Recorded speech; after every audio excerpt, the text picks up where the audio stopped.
नमस्कार हरि प्रेमियों, आपका हमारे YouTube चैनल में स्वागत है। हरि प्रेमियों, कैसे हैं आप? उम्मीद है आप सब अच्छे होंगे। आइए आज का प्रसंग शुरू करते हैं। आज का प्रसंग है बिल्व वृक्ष का क्या महत्व है, यानी बेल पत्र और बेल के पेड़ का क्या महात्म्य है। इससे पहले अगर आप हमारे चैनल पर नए हैं तो प्लीज़ चैनल को सब्सक्राइब जरूर कर लीजिए और बेल आइकॉन को जरूर दबा लीजिए ताकि आप तक हमारे सारे नोटिफिकेशन पहुंचते रहे। प्रेमियों, आपका एक भी सब्सक्राइब हमारे लिए बेहद मायने रखता है।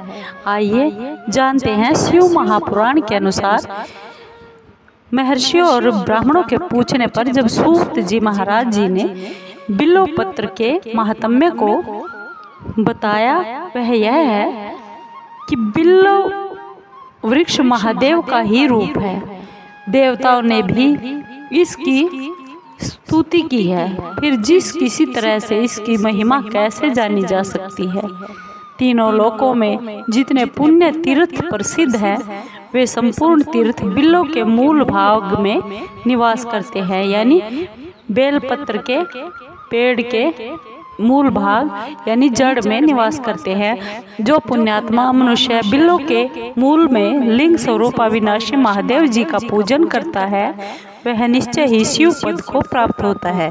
जो भक्त बिल्व की जड़ के पास जल से अपने मस्तक को सींचता है, वह संपूर्ण तीर्थों में स्नान का फल पा लेता है और वही इस धरती पर पावन माना जाता है। इस बिल्व की जड़ के परम उत्तम थाले को जल से भरा हुआ देखकर महादेव जी पूर्णतया संतुष्ट होते हैं।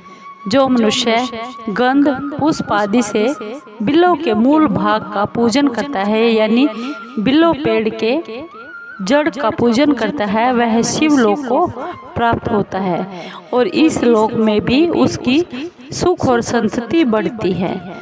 जो बिल्व की जड़ के समीप आदर पूर्वक दीपावली जलाकर रखता है, यानी घी के दिए जलाकर रखता है, वह तत्व ज्ञान से संपन्न होकर भगवान शिव में मिल जाता है। जो बिल्व की शाखा थामकर यानी बिल्व पेड़ की टहनियों को पकड़कर हाथ से उसके नए नए पत्ते उतारता है और उनसे उस बिल्व की पूजा करता है, उसी पेड़ की पूजा करता है, वह सब पापों से मुक्त हो जाता है।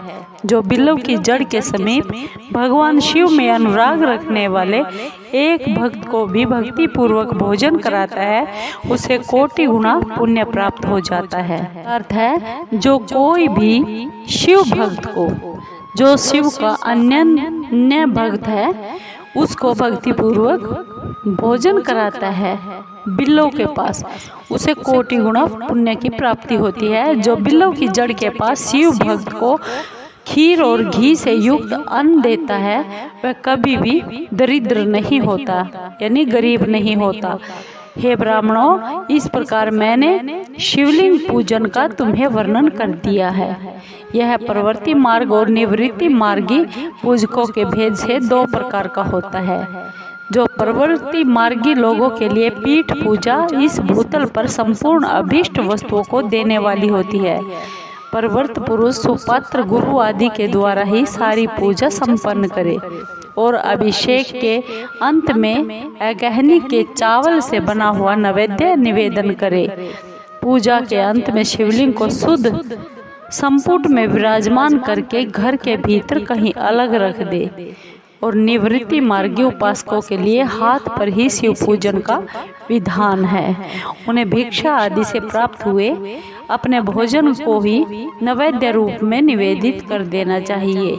निवृत्त पुरुषों के लिए सूक्ष्म लिंग ही श्रेष्ठ बताया जाता है। वे विभूति से पूजन करें और विभूति को ही नैवेद्य रूप से निवेदित भी करें।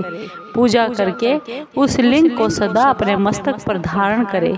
हरि प्रेमियों, आपको ये बिल्व की महात्म्य कैसा लगा?